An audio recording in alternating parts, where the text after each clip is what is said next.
اللهم صل على محمد وآل محمد. Bismillahirrahmanirrahim. Quran-ı Kərimi başa düşməyin 3 mərhələsi var. Birinci mərhələ istizhardır. Yəni, Qur'anın zahiri mənasını çıxartmaq və yaxud zahiri mənasını başa düşmək. Ayədəki sözlərin ümumi mənasına görə verdiyi mesajı anlamaq. Bilirsiniz ki, Quran-ı Kərim ərəbcə nazil olub. Ərəbcə nazil olduğuna görə ayələrin zahiri mənasını başa düşmək üçün ərəb dilini, ədəbiyyatını və məna alətlərini bilmək əsasdır. Məsələn, Allah-u Teala Bəqərə surəsinin 275-ci ayəsində buyurur. Bismillahirrahmanirrahim. Əhəllallahul bey'ə. Allah alqı-satqını halal etdi. Və hərrəmər riba. Və ribanı haram etdi. Bu ayədə ribanın haramlığı zahiri mənaya görə hər yerdə və hər zamanda keçərlidir. Niyə? Çünki hərrəmər riba cümləsi ribanı haram etdi cümləsi mütləq qoyulub. Yəni, məhdudlaşdırıcı bir söz və yaxud qeyd yoxdur ki, bu zamanda riba haramdır və yaxud o yerdə riba haramdır. Mütləq qoyulubdur. Heç bir qeyd yoxdur. Ümumi ifadə olunur. Bu birinci mərhələ. İkinci mərhələ təfsir mərhələsidir. Bu mərhələ birincidən daha yüksəkdə dayanır. Ona görə çətin mərhələ sayılır ki, ayədən Allah-u Teala'nın əsl məqsədini müəyyən etməyi qarşısına qoyur. Ərəb dilini, ədəbiyyatını bilən deyə bilər ki, mən Qur'andan bu mənanı belə anlamışam. Ayədən başa düşdüyüm məna belədir. Bunu deyə bilər. Bu istizhardır, zahiri mənadır. Amma Allah-u Teala'nın məqsədini ayədən müəyyən edə bilməz. Niyə? Çünki bu artıq təfsir mərhələsinin işidir. Necə ki, Resul-i Əkrəm sallallahu aleyhi və alihi və səlləm buyurur. Mən fəssərəl Qur'anə bi rəyihi. Kim Qur'anı öz rəyi ilə təfsir edərsə, öz ağlı ilə, öz düşüncəsi ilə təfsir eləyərsə, fəqəd iftərəllahəl kizbə. Artıq Allah-u Teala'ya yalan iftirası atmış olar. Hətta digər hədislərdə buyurulur, cəhənnəmdə özünə yer hazırlamış olar. Bu da onu göstərir ki, təfsir mərhələsi heç də hər kəs üçün açıq sahə deyil. Çünki təfsir Allah-u Teala'nın ayədə əslində nə demək istədiyini üzə çıxardır. Müfəssirlərin, təfsir alimlərinin ifadəsi ilə desək, təfsir ayənin üzərindən pərdəni qaldırmaqdır. Və bu pərdəni qaldırmaq da bağlıdır ayə ilə əlaqəli olan təhrif olunmamış mənbələrə. O da mötəbər sayılan məsumlarımızın rəvayətləridir. Onlarla biz ayədən Allah-u Teala'nın məqsədini bilmiş olarıq. Yoxsa biz hardan bilərik? Məsələn, Hud surəsinin 86-cı ayəsi. Bismillahirrahmanirrahim. Bəqiyyətullahi xayrul lakum. Allahın saxladığı sizin üçün xeyirlidir. İn kuntum mu'minin. Əgər möminsinizsə. Ayə ilə bağlı İmam Baqir əleyhissalam buyurur ki, Həzrəti Məhdi əcəlallahu fərəcəhu şərif zuhur edəndə söykənər Kəbənin divarına və dilinə gətirəcəyi ilk söz bu ayə olar. Bəqiyyətullahi xayrul lakum in kuntum mu'minin. Bu ayəni deyəndən sonra buyurar. Mənəm bəqiyyətullah, Allahın saxladığı.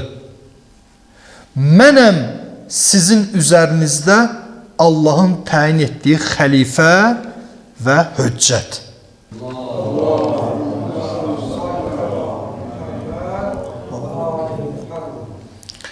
Bu şərif ayədə Allah-u Teala'nın saxladığı dediyi ifadə imamətlə bağlıdır. Allah-u Teala'nın yer üzündə olan nümayəndəliyinə işarədir. Bunu yalnız mötəbər rəvayətlərlə, biri də az öncə qeyd etdiyimiz İmam Baqir əleyhissalamın hədisi ilə bilmək mümkündür.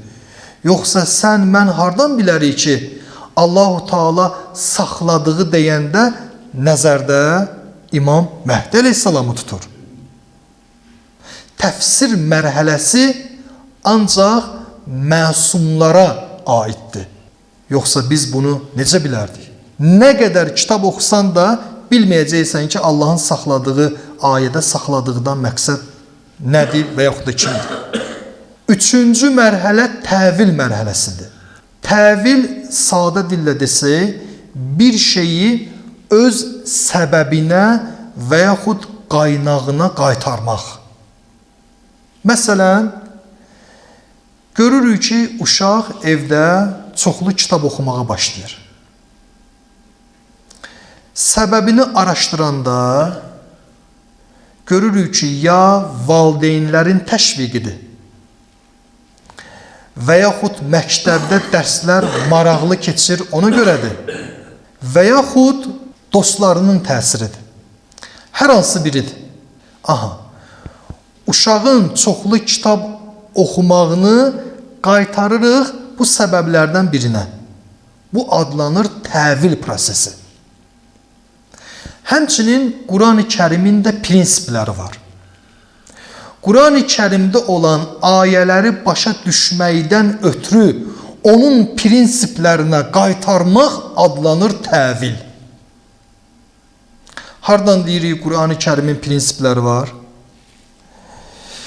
Quran-ı Kərim iki mərhələdən keçib. Bir, ümumi mövcudluq. İkinci, detallı mövcudluq. Ümumi mövcudluq, yəni hələ nazil olmamışdan qabaq Quran-ı Kərim ümumi olaraq mövcud idi. Necə? Hud surəsi 1-ci ayə. Kitabun uhkimət əyətuhu. Elə bir kitabdır ki, onun ayələri möhkəmləndirildi. Bu hissə aiddir Quranın ümumi mövcudluğuna. Arxasıca Allah-u Teala buyurur, Sümmə fussilət. Sonra hissə-hissə izah edildi. Burası da aiddir detallı mövcudluğa. Əvvəl Quran-ı Kərim ümumi olaraq mövcud idi, sonradan Resul-i Ekrem sallallahu aleyhi və alihi və səlləmə nazil oldu və detallı olaraq mövcud oldu. Və yaxud Buruc surəsi 21-ci, 22-ci ayələr. Bəl huvə Qur'anun məcid. O, məcid Qur'andır. Məcid şanlı, və yaxud əzəmətli. Fi lovhi məhfuz. Lovhi məhfuzdadır.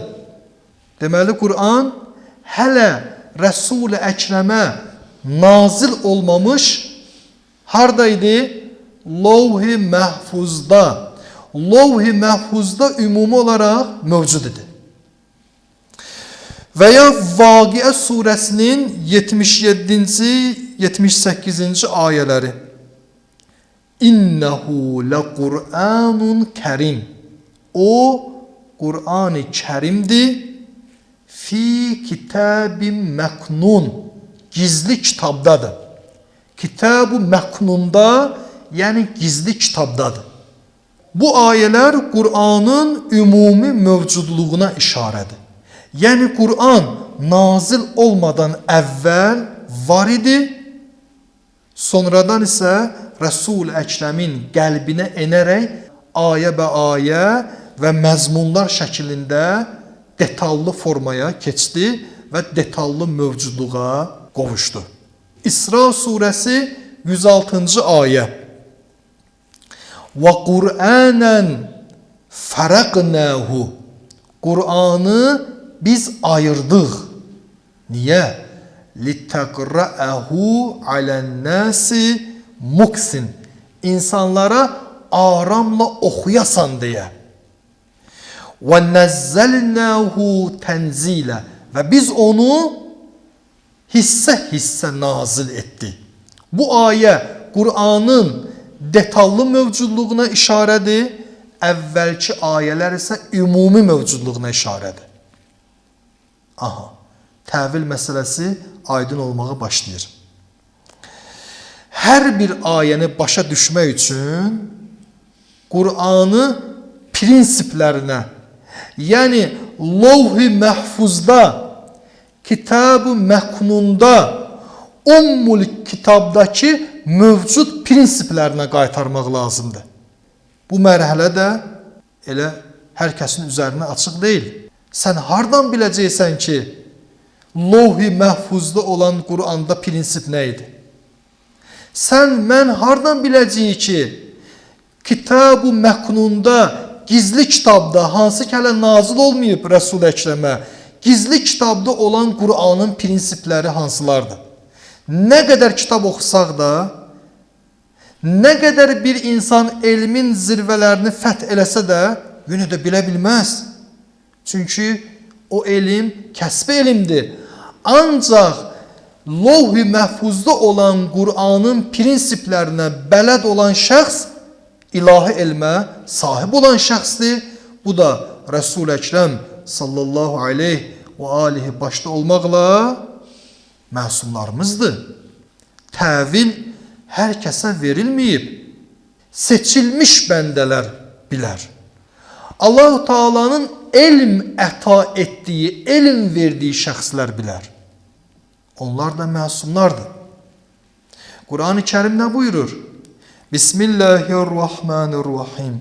Sümmə əvrəsnəl kitəbəl-ləzinə. Sonra kitabı irs qoyduq. Kimlərə? O kəslərə ki, öz bəndələrimiz arasından onları seçmişik. Seçilmişlər, Mustafa, seçilmiş şəxslər bilə bilər ki, Lovh-i Məhfuzda olan Qur'anın prinsipi nədir? Yəni, onlar təvili bizə deyə bilər. Başqa bir ayə. Bəl huvə əyətun bəyyinət. O, açıq aydın ayələrdən ibarətdir. Fi sudurillezine. O kəslərin qəlbində yerləşir ki, utul ilmə. Onlara elm verilibdir. İlahi elmə sahib olan şəxslər bilər ki, Qur'an-ı Kərimin ayəsində təvil nədən ibarətdir? Mutahhər, paklanılmışlar bu elmə sahibdir. Diqqət eləyin. İnnehu lequr'anun kerim. Allah-u Teala buyurur, həqiqətən o Qur'an-ı Kərimdir. Fi kitabin məknun. Gizli kitabdadır. Ümumi mövcudluq bu idi. Gizli kitabdadır. Sonrasında Rəbbimiz nə buyurur? La yəməssuhu. Ona toxunmazlar. Yəni ona nail olmazlar. Yalnız kimlər nail olar? İlləl mutahharun. Paklanılmış şəxslər. O paklanılmışlar da kimlərdir? Əhzab surəsində Allah-u Teala buyurur. Əhl-i beytdir ki, Allah onları hər növ və hər cür çirkinliklərdən və pisliklərdən təmizləyibdir. Təthir ayəsi. Təvili bilən məsumlardır. O məsumlardan da biri günümüzdəki ilahi höccət Həzrəti Muntəzər Məhdi əleyhissalamdır.